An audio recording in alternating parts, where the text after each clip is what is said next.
ഇയാൾ നാദാപുരത്ത് പറഞ്ഞു, സലാത്ത് ചെല്ലിയാല് നബി സല്ലല്ലാഹു അലൈഹി വസല്ലം താങ്കൾക്ക് ശഫാഅത്ത് കിട്ടും. നാദാപുരത്തെത്തിയപ്പോ ഉണ്ടായ മാറ്റങ്ങളാണ്. എന്റെ മൂപ്പർ പറയാണ്, ആ ശഫാഅത്ത് കിട്ടുന്നുള്ളത് ശരിയാണ്, എവിടുന്ന് സലാത്ത് ഇല്ലാലും നല്ലതാ, പക്ഷെ മൈതാനിയിൽ എല്ലാവരും ഒരുമിച്ച് കൂട്ടിയിട്ട് സലാത്ത് ചെല്ലാൻ പാടില്ല. അങ്ങനെയാണ്. അപ്പം ഈ സലാത്ത് എവിടുന്ന ചൊല്ലേണ്ടത്? സലാത്ത് ചെല്ലണമെങ്കിൽ ഷാർജയിൽ മൂപ്പര റൂം പോണായിരിക്കും. അത് വെച്ചിട്ടവനെ മൈതാനിയിൽ സലാത്തിൽ കൂടാറുണ്ട്. തന്നെ ഗ്രൗണ്ടിലേക്ക് സലാത്ത് ചെല്ലാൻ വേണ്ടി അല്ലാഹുവിന്റെ റസൂലിന്റെ കാലഘട്ടത്തിൽ പ്രത്യേക ദിവസവും സ്ഥലവുമൊക്കെ നിശ്ചയിച്ചുകൊണ്ട് ഏത് സ്ഥലത്ത് വെച്ചും ചെല്ലാമെന്നതിലാർക്കും തർക്കമില്ല, ഏത് സ്ഥലത്ത് വെച്ചും ചെല്ലാമെന്നതിലാർക്കും തർക്കമില്ല, ഏത് സ്ഥലത്ത് വെച്ചും ചെല്ലാമെന്നതിലാർക്കും തർക്കമില്ല. പക്ഷേ അതിനുവേണ്ടി ഒരു സ്ഥലം തെരഞ്ഞെടുത്ത് അങ്ങോട്ടൊരു സമയം നിശ്ചയിച്ച് ആളുകളെ വരുത്തിയിട്ട് ഒരു സ്വലാത്ത് നഗറും മജ്‌ലിസും ഉണ്ടാക്കുന്ന സമ്പ്രദായം അല്ലാഹുവിന്റെ റസൂലിന്റെ കാലത്തുണ്ടോ? അല്ലാഹുവിന്റെ റസൂലിന്റെ കാലത്തുണ്ടോ? അതിന് ഞാനൊരു മറുപടി പറഞ്ഞിട്ടുണ്ട്. ആ മറുപടിയെ പറ്റി മൗലവി മിണ്ടുന്നില്ല. ആ മറുപടി എന്ന് വെച്ചോട്ടവനെ. ഇനി ഞാൻ പറയട്ടെ, നിങ്ങൾ നോക്കൂ, പിന്നെ മൂപ്പരെന്താ പറയുന്നതെന്നറിയോ? രസകരമായ ഒരു കാര്യം. സലാത്ത് നല്ലത് തന്നെ, ശഫാഅത്തിന് വേണ്ടി തന്നെ.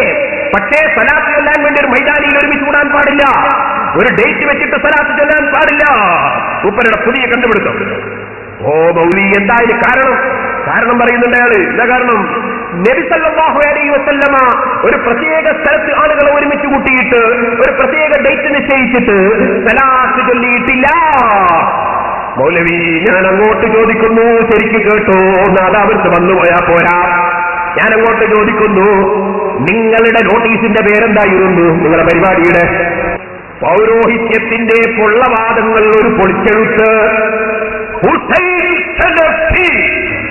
എന്ന് വലിയ അക്ഷരത്തിൽ എഴുതി വെച്ചിട്ട് പോസ്റ്റർ ഇറക്കിയിട്ട് ദിവസം നിശ്ചയിച്ചിട്ട് പെർമിറ്റ് എടുത്തിട്ട് പന്തല് കെട്ടിയിട്ട് ഒരു സ്ഥലത്ത് ആണിനെയും പെണ്ണിനെയും ഒരുമിച്ച് കൂട്ടിയിട്ട് നിങ്ങൾ പ്രസംഗിച്ചില്ലേ? അള്ളാന്റെ റസൂൽ നോട്ടീസ് ഇറക്കി പ്രസംഗിച്ചിട്ടുണ്ടോ? അള്ളാന്റെ റസൂൽ മൈതാനിയിൽ പ്രത്യേക ദിവസം നിശ്ചയിച്ച് ആളുകളെ പ്രത്യേകം ഇതുപോലെ ക്ഷണിച്ച് ഇതുപോലെ പെർമിറ്റും എടുത്ത് പ്രത്യേക ദിവസവും നിശ്ചയിച്ച് അള്ളാന്റെ റസൂല് പ്രസംഗിച്ചിട്ടുണ്ടോ? ഇപ്പൊ മൗലവിന്റെ മറുപടി, അത് ഞങ്ങൾ ചെയ്യുന്നത് നബി ചെയ്യണമെന്നില്ല, നിങ്ങൾ തങ്ങന്മാരും മൊയ്യാന്മാരും ചെയ്യുമ്പോൾ നബി ചെയ്യുന്നതായിരിക്കണം. എന്നാണെങ്കിൽ നിങ്ങൾ ഏത് കൂട്ടത്തിൽപ്പെട്ടതാണ്? ഞങ്ങൾ ചെയ്യുമ്പോ നബി ചെയ്തതേ പറ്റൂ, നിങ്ങൾ ചെയ്യുമ്പോഴോ നബി ചെയ്യണമെന്നില്ല. അതെവിടുത്തെ ആശയമാണ് മൗലവി? നിങ്ങൾക്കെന്തും ചെയ്യാം, ഞങ്ങൾക്ക് പറ്റില്ലെന്നാണോ? നിങ്ങൾ ഇതിന്റെ മറുപടി പറയണം. മൗലവി വന്ന് മറുപടി എന്ന് പറഞ്ഞ് വന്നു. പക്ഷെ മറുപടി പറഞ്ഞോ? ഈ മൗലവിമാര് നോട്ടീസ് ഇറക്കിയിട്ട് എത്ര പരിപാടി വെച്ചു, സ്ഥലം നിശ്ചയിച്ചിട്ട് എത്ര പരിപാടി വെച്ചു, എന്തെല്ലാം കാര്യവേഷം നടത്തി.